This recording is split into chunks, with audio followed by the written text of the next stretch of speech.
Hello student, हमारे इस प्यारे से चैनल अल्फा स्टडी क्लासेस में आपका स्वागत है। मैं आपको पढ़ा रहा हूँ क्लास 12th रसायन विज्ञान फर्स्ट पेपर का। चैप्टर का नाम है रासायनिक बलगतिकी। रासायनिक बलगतिकी की पार्ट 1 पार्ट 3 करके कई पार्ट हो गए हैं। आज इस पार्ट में हम लोग पढ़ेंगे अपक्रिया की कोट के बारे में। ठीक है, कि अपक्रिया की कोट क्या होती है। चलिए देखते हैं इसकी परिभाषा को। किसी अपक्रिया के वेग समीकरण में व्यक्त अभिकारकों की सांद्रता पदों की घातों का योग अपक्रिया की कोट कहलाती है। ये है अपक्रिया की कोट की परिभाषा। ठीक है, कि किसी अपक्रिया के वेग समीकरण में व्यक्त अभिकारकों की सांद्रता पदों की घातों का योग अपक्रिया की कोट कहलाती है। ये परिभाषा है। ठीक है, यहाँ पे देखिएगा एक शब्द यूज हुआ है वेग समीकरण। ठीक है, ये आपको जानना चाहिए वेग समीकरण क्या होता है। इस चीज़ को मैं पढ़ा चुका हूँ, वेग नियम वेग समीकरण। ये कैसे लिखा जाता है वेग समीकरण। देखिए वेग समीकरण लिखने का जो तरीका होता है dx/dt। ठीक है, इसको r भी लिखते हैं। अपक्रिया की दर या अपक्रिया के वेग को इसको प्रदर्शित किया जाता है K(a)n। ठीक है, यहाँ पे a हमारा होता है अभिकारक, इसी n को बोलते हैं अपक्रिया की कोटि। तो यहाँ पे n क्या है हमारा अपक्रिया की कोटि।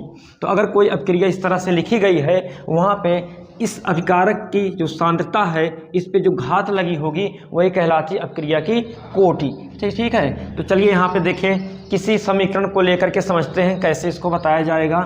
माना अपक्रिया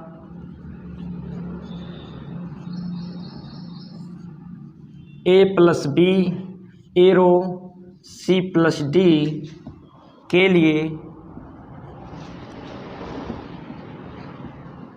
लिए अपक्रिया का वेग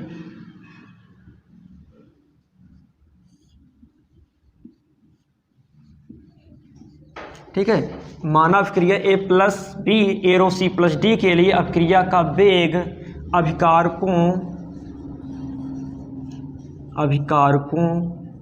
तो यहाँ पे अभिकारक कौन है A और B हैं। अभिकारकों A व B की अभिकारकों A व B की सांद्रता के m1 व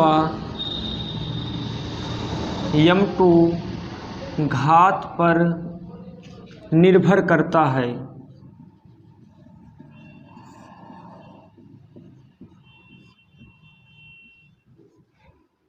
ठीक है, माना अपक्रिया A+B एरो C+D के लिए अपक्रिया का वेग अभिकारकों A व B की सांद्रता के m1 व m2 घात पर निर्भर करता है।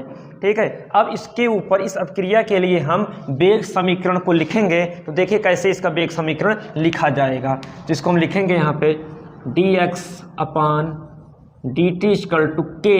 k को वेग स्थिरांक बोलते हैं। इसके बारे में अच्छे से पहले के वीडियोज में आपको बताया गया है। ठीक है, और जो भी लोग इसको वीडियो को देख रहे हैं ना, इससे पहले जाके इसके पहले की जितने वीडियो पार्ट 1 पार्ट 3 पार्ट 4 सारे को देख लें अच्छे से, तभी ये चीज़ें आपको समझ में आएंगी।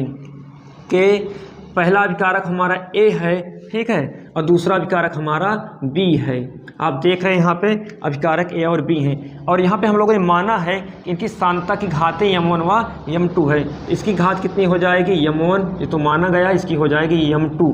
तो यहाँ पे जो हमको निकल के मिलेगा अपक्रिया की कोटि,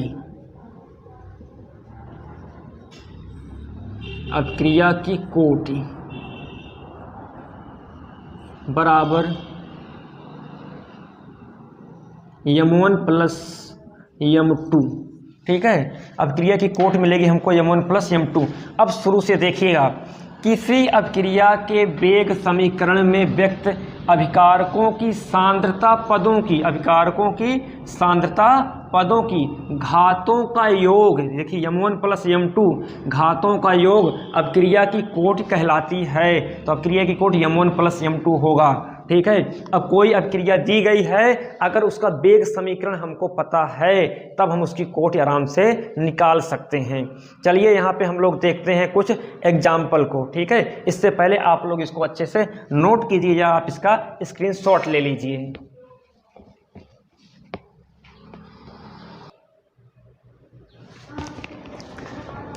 तो चलिए यहाँ पर देखते हैं, हमने कुछ एग्जाम्पल लिया है, कुछ अभिक्रियाएं लिया है और देखते हैं इनका वेग समीकरण कैसे लिखा जाएगा और इनकी कोट क्या होगी।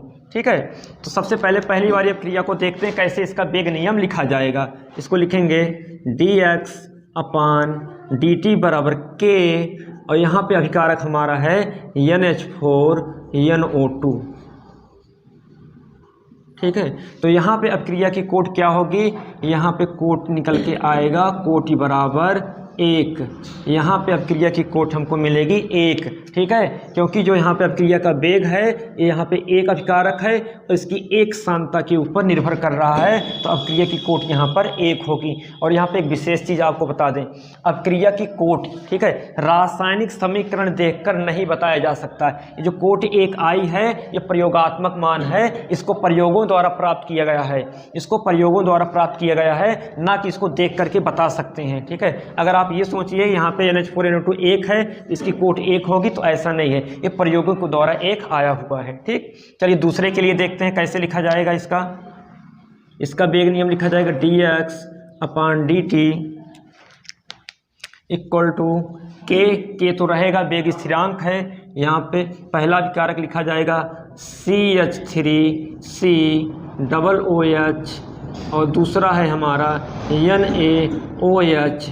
ठीक है, तो यहाँ पे देखिए दो अभिकारक हैं, इसकी कोट यहाँ पे कुछ नहीं है, समझो 1 है। ठीक है, यहाँ कुछ नहीं है, समझो 1 है, तो यहाँ पे कोट कितनी आएगी, कोट यहाँ पे आएगी 1 और 1 मिलके 2, तो यहाँ पे अभिक्रिया की कोट कितनी है, 2। ठीक है, चलिए इसके लिए देखते हैं, ये वाले के लिए यहाँ पे लिखेंगे इसका वेग समीकरण dx/dt बराबर k। ठीक है, पहला विकारक NO है, इस पे लगेगा पावर 2। ये पावर 2 हम अपने मन से नहीं लगाए हैं। ठीक है, ये प्रयोगात्मक मान है जो कि होता ही है। दूसरा हमारा कौन है, ऑक्सीजन है, तो यहाँ पे कोट कितना मिलेगा हमको, कोट बराबर मिलेगा हमको 3। ठीक है, 2 और इसकी पावर कितना 1 है, तो 2 1 3 मिलेगा यहाँ पे अभिक्रिया की कोट, क्योंकि अभिक्रिया की कोट ये प्रयोगात्मक मान है, इसको हम अपने मन से नहीं लिख रहे हैं। ठीक है, और समीकरण देखकर नहीं बताया जा सकता है। तीसरा वाला है लास्ट हमारा, चौथा होगा ये, पहला दूसरा एग्जाम्पल, तीसरा एग्जाम्पल, चौथा एग्जाम्पल बहुत इंपॉर्टेंट है। dx/dt बराबर k, तो यहाँ की सांद्रता किस पे निर्भर, ये है CH3COOR, एस्टर बोलते हैं इसको, एस्टर का जल अपघटन है ये, यहाँ पे 1 है, कुछ नहीं है। ठीक, कुछ नहीं है तो 1 है, तो यहाँ पे कोट कितना मिलेगा हमको, कोट बराबर मिलेगा 1। इस प्रकार से आपने इन समीकरणों को देखा, रासायनिक समीकरणों को, और इनके वेग समीकरण को देखा। इसका वेग समीकरण ये वाला है, ये वेग समीकरण इसका वेग समीकरण यहाँ पे है, इसका वेग समीकरण यहाँ पे, इसका वेग समीकरण यहाँ पे।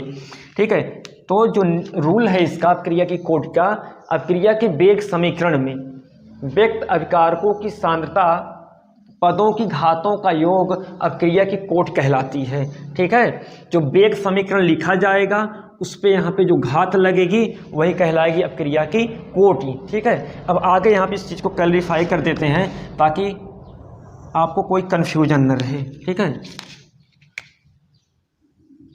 ठीक है, तो यहाँ पे चाहे हेडिंग भी आप बना लीजिएगा। हेडिंग क्या बना सकते हैं, अभिक्रिया की कोटि,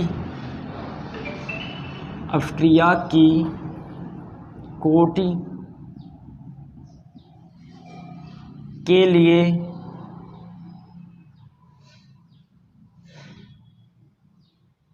महत्वपूर्ण बिंदु,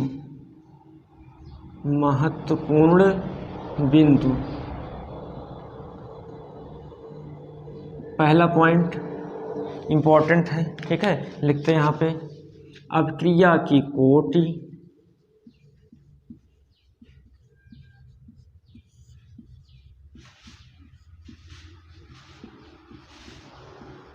प्रायोगिक मान है, प्रायोगिक मान है। अभिक्रिया की कोटि प्रायोगिक मान है, इसे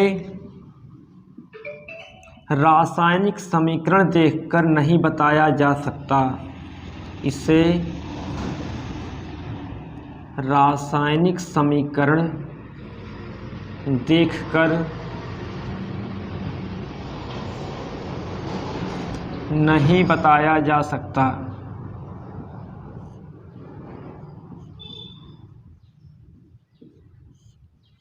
ठीक है, तो यहाँ पे ये पूरी बात क्लियर है कि अपक्रिया की कोटि प्रायोगिक मान है, इसे रासायनिक समीकरण देखकर नहीं बताया जा सकता। ठीक है, इसे प्रयोगों द्वारा बताया जाता है। चलिए और देखते हैं इसके दूसरे पॉइंट। दूसरा पॉइंट इसका है अपक्रिया की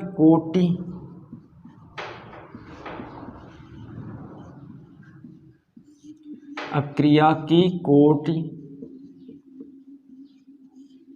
धनात्मक ऋणात्मक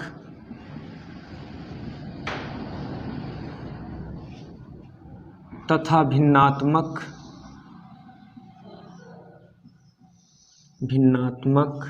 कुछ भी हो सकती है।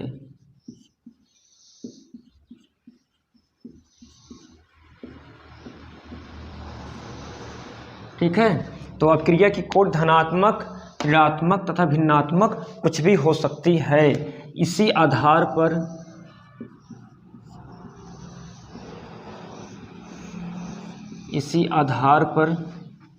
अपक्रिया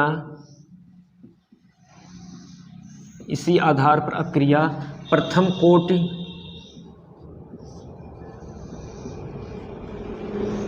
द्वितीय कोटि,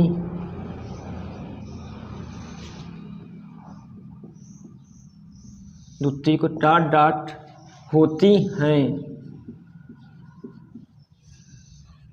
ठीक है, इसी प्रकार से अपक्रियाएं प्रथम कोटि की, द्वितीय कोटि की, तृतीय कोटि की ऐसे आगे हो सकती हैं। ठीक है, तो यहाँ पे 2 पॉइंट इंपॉर्टेंट है। अभी एक पॉइंट आपको और बताएंगे जो कि और भी इम्पोर्टेंट है कि अपक्रिया की कोटि प्रायोगिक मान है, इसे रासायनिक समीकरण देखकर नहीं बताया जा सकता। अपक्रिया की कोटि धनात्मक, ऋणात्मक तथा भिन्नात्मक कुछ भी हो सकती है। इसी आधार पर अपक्रिया प्रथम कोटि, द्वितीय कोटि और आगे ऐसे होती हैं। ठीक है, अगर आपको वीडियो अच्छा लग रहा हो, समझ में आ रहा हो तो वीडियो को आप लाइक कर दीजिए। ठीक है, वीडियो को लाइक कर दीजिए, अपने दोस्तों में भी शेयर कीजिए और अच्छे से पढ़िए। पढ़ते समय पेन और कॉपी लेके बैठिए, सारे पॉइंटों को नोट कीजिए। देखिए यहाँ पे मैंने इस चैप्टर का जो रासायनिक बलगतकी है ना, शुरू से लेके मैं लास्ट तक सारी चीज़ों को पढ़ाया हूँ। ठीक है, अभी आगे इसके न्यूमेरिकल भी कराऊंगा, सारे इंपॉर्टेंट न्यूमेरिकल जो कि बोर्ड एग्जाम के लिए बहुत इंपॉर्टेंट है। ठीक है, आज मैं आपको यहाँ पे पढ़ा रहा हूँ। ठीक है, एग्जाम के बाद आप देखना पेपर को ले करके, अगर जो मैं क्वेश्चन बताया हूँ, अगर वो क्वेश्चन से रिलेटेड क्वेश्चन अगर एग्जाम में नहीं आएगा तो हमको बताना जो है। ठीक है, चलिए तीसरा पॉइंट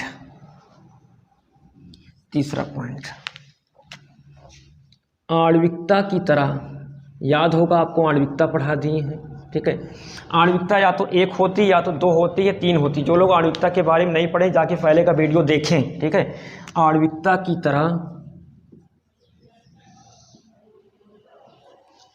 की तरह अपक्रिया की कोटि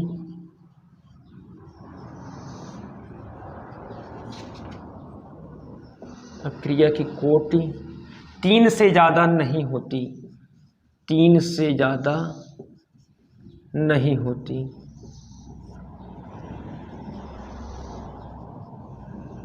ठीक है,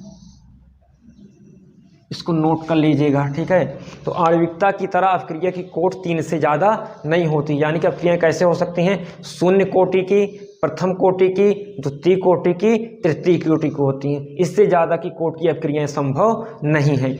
आपके सिलेबस में 0 कोटि की अपक्रिया के बारे में जिक्र है और प्रथम कोटि की अपक्रिया के बारे में है, इसी पे न्यूमेरिकल है। ठीक, इन सब चीज़ों को आप अच्छे से नोट कीजिएगा, उसके बाद और कुछ चीज़ों को हम पढ़ेंगे।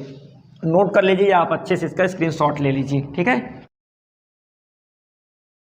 तो चलिए बच्चों, हम लोग देखते हैं अपना अगला टॉपिक, अपक्रिया की कोटि और आणविकता में अंतर। एग्जाम में पूछा जाता है कि अपक्रिया की कोटि और आणविकता में अंतर बताओ। तो हम यहाँ पे देखो 2 कॉलम बना लिए हैं, एक आणविकता का और कोटि का। चलिए देखते हैं इनमें क्या क्या अंतर होता है। पहला अंतर देखिएगा, पहला अंतर क्या होता है? आणविकता प्राथमिक पद में भाग लेने वाले अणुओं की संख्या होती है।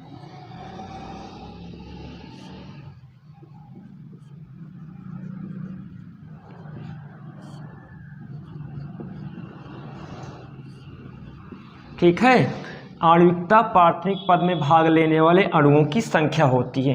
कोटि में चलिए देखते हैं क्या होता है। वेग को प्रभावित करने वाले, वेग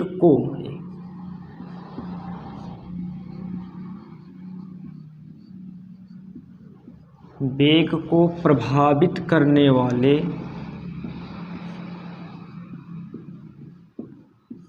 अणुओं की संख्या होती है।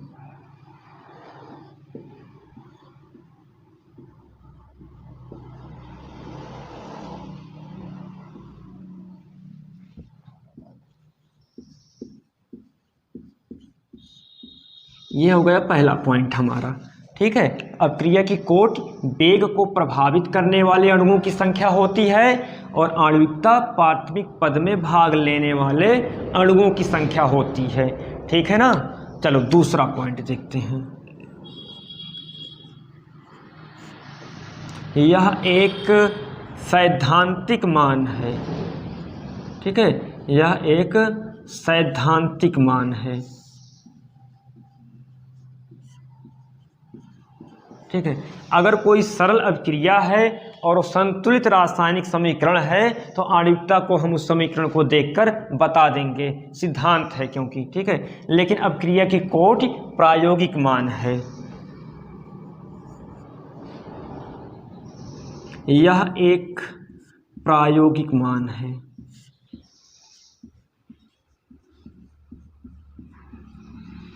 यह एक प्रायोगिक मान है। इसे समीकरण देखकर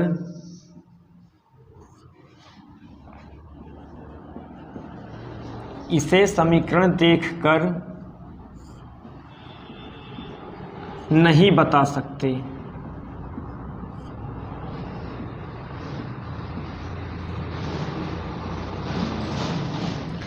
चलिए लास्ट पॉइंट, आणविकता सदैव पूर्णांक होती है, धनात्मक पूर्णांक, ऋणात्मक नहीं होती है। आणविकता सदैव धनात्मक पूर्णांक होती है।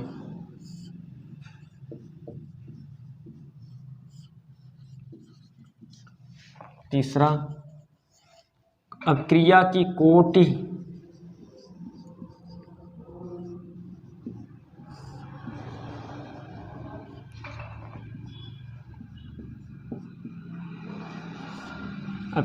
कोटि धनात्मक, ऋणात्मक,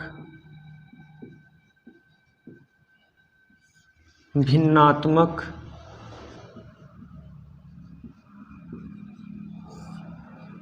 कुछ भी हो सकती है।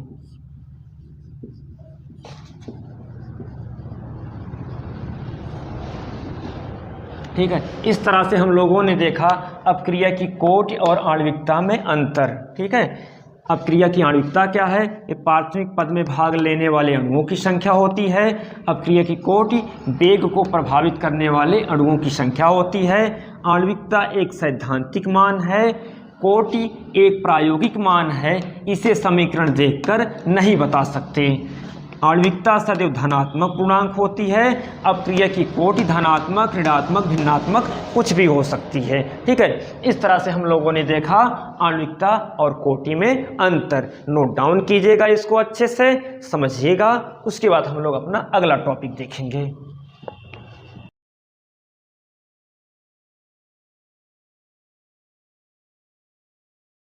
चलिए हम लोग देखते हैं अपना अगला टॉपिक। हमारा अगला टॉपिक है आभासी एकाणुक अपक्रिया। चलिए इसको समझते हैं कि आभासी एकाणुक अपक्रिया किसे कहते हैं, यानी स्यूडो यूनिमोलिकुलर रिएक्शन किसको कहते हैं। देखिएगा, ऐसी अपक्रियाएं जिनकी कोटि एक परंतु आणविकता एक से अधिक होती है, आभासी एकाणुक अपक्रियाएं कहलाती हैं। एग्जाम में कई बार पूछा गया है कि आभासी एकाणुक अपक्रिया किसको कहते हैं, तो याद रखना इसको, ऐसी अपक्रियाएं जिनकी कोटि एक परंतु आणविकता एक से अधिक होती है, आभासी एकाणुक अपक्रियाएं कहलाती हैं। ठीक है, इसके आपको एग्जाम्पल भी देना होगा। चलिए एग्जाम्पल हम आपको बता रहे हैं कि कौन सा एग्जाम्पल इसमें लिखना है। ठीक है, तो कौन कौन सी अपक्रियाएं हैं जो आभासी एकाणुक अपक्रियाएं हैं, इसमें से एक दो एग्जाम्पल आपको समझाते हैं। एग्जाम्पल, पहला एग्जाम्पल यहाँ पे एस्टर का जल अपघटन। एस्टर का जल अपघटन। ठीक है, एस्टर का जल अपघटन। तो एस्टर का फार्मूला होता है CH3COO C2H5 प्लस H2O, क्योंकि जल के द्वारा अपघटित हो रहा है तो कहा गया है एस्टर का जल अपघटन। एरो, ठीक है, तो बनेगा यहाँ पे CH3COOH प्लस C2H5OH। ठीक है, ये एस्टर का अपघटन हुआ, एसिटिक अम्ल और एथिल अल्कोहल यहाँ पे प्राप्त हो रहा है। ठीक है, चलिए देखते हैं इसका वेग समीकरण क्या होगा। इसका वेग समीकरण जो है dx/dt बराबर K CH3COO C2H5। देखिएगा यहाँ पे जो अपक्रिया का वेग है ये केवल डिपेंड कर रहा है इसके ऊपर, इसके ऊपर। ठीक है, जल से कोई मतलब नहीं है। ठीक है, आणविकता यहाँ पे कितनी होगी, आणविकता यहाँ पे 2 है, 1 और 2, आणविकता 2 है, लेकिन अपक्रिया का वेग केवल इसी के ऊपर निर्भर कर रहा है, जल के ऊपर नहीं निर्भर कर रहा है। ठीक है, कोट यहाँ पे सिर्फ 1 है, कुछ नहीं है तो यहाँ पे 1 होगा ना। अपक्रिया की कोट यहाँ पे 1 है और आणविकता 2 है, तो ये कैसी अपक्रिया हुई, आभासी एकाणुक अपक्रिया। चलिए एक और एग्जाम्पल देखते हैं। ये पहला एग्जाम्पल, दूसरा एग्जाम्पल, शक्कर का जल अपघटन। शक्कर का जल अपघटन। चलिए देखते हैं कि शक्कर का जल अपघटन किस तरह से होता है। ठीक है, शक्कर का जल अपघटन कैसे होता है। शक्कर का फार्मूला होता है C12H22O11। इसका जल अपघटन होगा जल की उपस्थिति में, तो यहाँ पर ये बनाएगा C6H12O6 प्लस C6H12O6। ठीक है, ये शक्कर का जल अपघटन हुआ। आप देख रहे हैं दोनों फार्मूले सेम हैं लेकिन दोनों अलग चीज़ें हैं। ये हमारा क्या है, ये ग्लूकोस है, ये हमारा ग्लूकोस है और दूसरा हमारा फ्रक्टोस है। ठीक है, दोनों का फार्मूला सेम होता है लेकिन इनके स्ट्रक्चर अलग होते हैं, इसीलिए ग्लूकोज है और फ्रक्टोज है, वहाँ पे स्ट्रक्चर अलग होता है। ये भी पढ़ाएंगे आपको कार्बनिक रसायन में। अब इसका वेग देखिए कैसे लिखेंगे। इसका वेग लिखेंगे dx/dt बराबर K C12H22O11। ठीक है, तो यहाँ भी जो अपक्रिया का वेग है केवल इसके ऊपर निर्भर कर रहा है, यहाँ भी इसके ऊपर। ठीक है, जल से कोई मतलब नहीं है, तो यह भी किसका एग्जाम्पल हुआ, आभासी एकाणुक अपक्रिया का। ठीक है, तो यहाँ भी देखिए अपक्रिया की आणविकता 2 है लेकिन कोट केवल 1 है। ठीक है ना, तो ऐसी अपक्रियाएं जिनकी कोट 1 परंतु आणविकता 1 से अधिक होती है, आभासी एकाणुक अपक्रियाएं कहलाती हैं। ठीक है, जैसे एस्टर का जल अपघटन हो गया और शक्कर का जल अपघटन हो गया, ये 2 इसके एग्जाम्पल हैं। ठीक है, इसको नोट कीजिएगा। उसके बाद हम लोग देखेंगे विभिन्न कोट की अपक्रियाओं के बारे में।